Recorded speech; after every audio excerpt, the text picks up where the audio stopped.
Okay, so during the famous Disney Renaissance period, there was a guy called Don Bluth. After working for a short time at Disney, he started his own animation company, becoming one of the biggest competitors at the time. We've talked about some of his films on this channel, with the very dark and brutal All Dogs Go to Heaven, and the even more traumatizing, my personal favourites, The Land Before Time. Which, by the way, go watch my videos on them. They're great movies. But perhaps his most famous and most successful was Anastasia. Anastasia came out in 1997, and it shares its plot with a live-action film from 1956, which is also based on a real-life person. Jesus, there's a lot of history with this. Oh yeah, and this version has Rasputin as the bad guy. Yeah, that guy. I had never seen this movie until I watched it for this review, but I knew it was very loosely based on a real person who had way more of a tragic life than the one told in this movie. So anyway, let's talk about one of the most interesting Don Bluths films, Anastasia. So anyway, this is how the story goes. In Russia, there is an 8-year-old duchess called Anastasia, and they are celebrating being all rich and their family and stuff, and Anastasia is super close to her mum, and they share a song with a music box that can be unlocked with a necklace that Anastasia wears, telling each other that they will always be together in Paris because her mum is about to leave for Paris. So I had a very special gift made for her to make the separation easier for both of us. But at that point, who should interrupt but... I mean, come on, you all saw that joke coming. But yeah, Rasputin, who is like a mix of Jafar and Dr. Facilier, seeks revenge on their family. But he was exiled and he uses a curse to spark the Russian Revolution?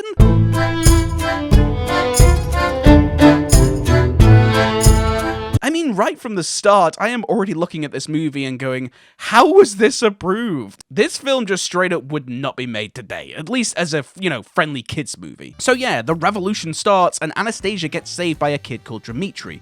We'll get to him a little bit later. They are able to escape, but Anastasia and her mother get separated. Anastasia hits her head, causing her to have amnesia, so she completely forgets her entire life with her family. So after a few years have passed, the idea is that her mother is still looking for Anastasia, offering a reward to anyone who finds her, in which Dmitri, the boy who saved them, is trying to do just that, and so he can get the reward money. Because you see, Dmitri has the music box, and he obviously knew her personally, so he knows all the ins and outs of what her life was like. And Dmitri and his friend Vlad, who is a former nobleman, are holding auditions. Which, by the way, the auditions are just hilarious. Grandma, it's me, Anastasia.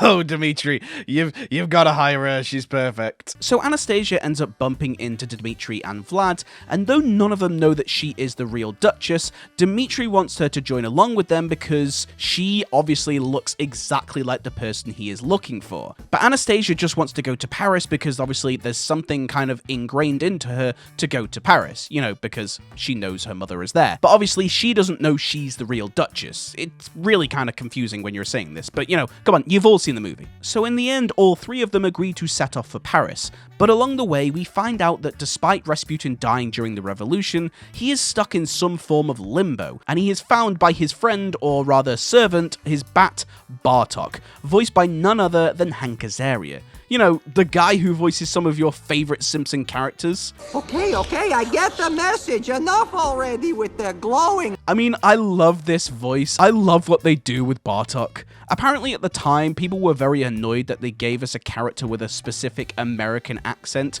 in a film set obviously in Europe. But these are the people that don't question why the bat is talking in the first place. But also, your two lead characters have the wrong accent anyway, and I mean, come on, it's Hollywood, baby. Just enjoy the story. But yeah, Bartok reawakens Rasputin, and we get a sick villain song from him, which, by the way, I have to mention that this film is a musical, and the songs are all working. There's a huge opening number and an awesome I Want song from Anastasia, and you can clearly see that Don Bluth is being the most Disney he's kind of ever been.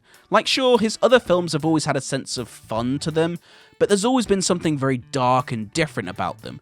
but this feels like a classic Disney princess film right from the start. Even down to how he moves the camera, giving us this grand spectacle of a classic Disney movie. So anyway, Rasputin attempts to use his mystic voodoo to kill Anastasia, but he ends up failing pretty much every time. You know, sir, really, you should watch your blood pressure. My nephew Izzy just keeled over one day, mid-mango. Stress, it's a killer, sir. And along the way to Paris, Dmitri and Vlad decide to My Fair Lady this film and train Anastasia on how to be a woman of high society, giving her all the information she forgot, like all the memories she has of her mother, because she can't remember all this time, none of them realizing that she is the real Duchess. And for me, this is where the film just takes a fun turn. I love the song that the three of them share, and seeing Dmitri and Anastasia very naturally start to fall in love is really cute, and we see way more of a side to Dmitri that he isn't just a sleazy con artist.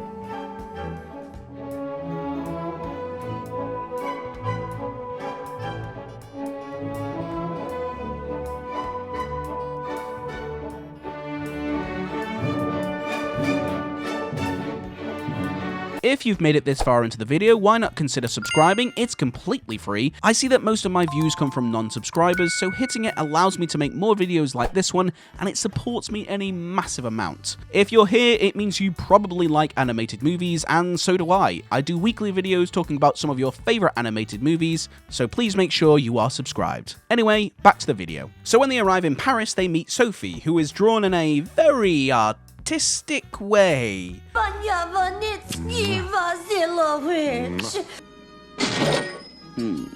That's better. That's right, even Don Bluth couldn't resist putting his hat in the ring of a thick-thighed, curvy animated character. This is why we have kinks, people. This is why. But yeah, they have to prove to Sophie that she is the real Anastasia before they introduce her to her mother. And just when they think that they have lost it, Anastasia remembers something only she could remember. There was a boy who worked in the palace. He opened a wall. So because Anastasia remembers who saved her when she was a child, this makes Dmitri realize that she is the real Duchess, and he doesn't know what to do. So they try and introduce Anastasia to her mother, but her mum is so upset about seeing so many fake people just trying to scam the reward money out of her, and Anastasia finds out that Dmitri was just trying to use her to get the reward money, causing Dmitri to basically kidnap the mother and force her to meet Anastasia because he realizes that she is her daughter. They meet, and because of the music box being unlocked with Anastasia's necklace, and they remember the song they used to sing together, they realize they have found each other finally. And I'd just like to say this whole song is super sweet. There's something very real and human about this whole film, as it never goes over the top. Like if this was a Disney movie, they would hug with a big gigantic musical song, and it would be very over the top, but Don Bluth's films are way more grounded. They haven't seen each other in years, and so naturally this reunion is a little bit awkward, and they both don't know how to feel, and I love how real this scene feels. So Anastasia is reunited, and Dmitri decides to not take the money because he realizes that, he loves her. Aww. But after that, who should turn up but... That is the last time I'm doing that joke, I swear to God. But Rasputin turns up for one final battle and tries to kill Anastasia, which is a scene I love because none of them save the other person, they save each other. It isn't the classic man saves girl, they defeat him together, which is always fun and refreshing, especially at this time. So both Anastasia and Dmitri defeat him in a final win, and they decide to elope and be together, and the film ends with them dancing off together. The end. I'm not gonna lie, I didn't expect to enjoy this film as much as I did. Every scene I saw of this film and everything I knew about it, it definitely feels like it's catered way more towards the female audience.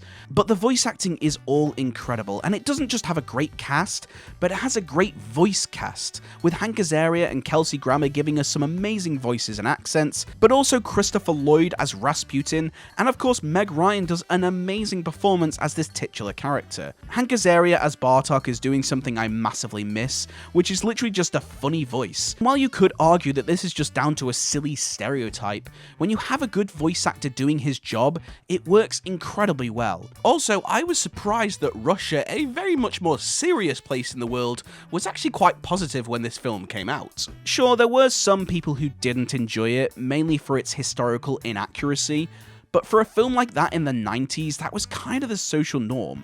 As I said, people got annoyed that Bartok had a Minnesota accent, but they failed to recognize that the two lead roles also had American accents. One of the things I found was the Russian distributor of the film, Gemini Films, stated that the film is not history and is a fairy tale set against a background of real-life Russian events, which is something I enjoy because it has enough to make it grounded in reality, but some creative choices to give it some fun and flair to make it entertaining. Sure, it's weird that the lead character doesn't have a Russian accent, but who cares? I suggest you don't worry about this sort of thing and just enjoy yourself. That goes for you all, too. Yes. I know even today that Russia is definitely an awkward place to talk about, but even my country is going through some horrible stuff right now that I'm really not proud of. It's kind of fun to see more of a fun side to other places of the world. I must say the film is definitely Don Bluth's best animated film. He really has a knack for showcasing 2D and how artistic it is. Everything from the camera angles to how characters move, they really make me miss 2D animation even more. And Don Bluth is still alive. I know he's 87, but I want him to come back and show them how it's done. The music is fun, it has some great ones. The story, while it is a little bit basic, but it is adorably cute. And I loved all these characters. The voice acting is some of the best in an animated movie. I don't personally think it's as good as Land Before Time for me, but I can see why this film was seen as his best movie. I love how this film feels the most like a Disney movie, but it's grounded with the feel of a Don Bluth film. It's colourful, but still dark. It's hyper-realistic, but grounded with some history. And it feels like a classic Disney film, despite not being a Disney film. Although it's hilarious that I watched this film on Disney+. So with that, the film is getting my professional rating of 7 out of 10. And my personal rating of 7 out of 10 as well. The performances alone just make this movie. It really takes me back to a fun time of voice acting, to Bartok being what he is, and the voices that just make every character stand out. I actually could see myself watching this again, and you know what? I really enjoyed it. So thank you for joining me in this video. Let me know in the comment section what are some of your thoughts and memories of this movie, and if there are any other films that you want me to talk about next. If you enjoyed this video, make sure to hit that like button and subscribe to the channel, as it supports me massively to do more videos just like this one. You can follow me on all my social media platforms, whether that's Instagram, TikTok. You can even join my Discord group with a link in the description where we can talk more about movies together. Also, you can click the link being recommended for you on screen, as YouTube says that you will actually like that video and it really helps my channel grow. But thank you as always for the support, guys, and I will see you all in the next one.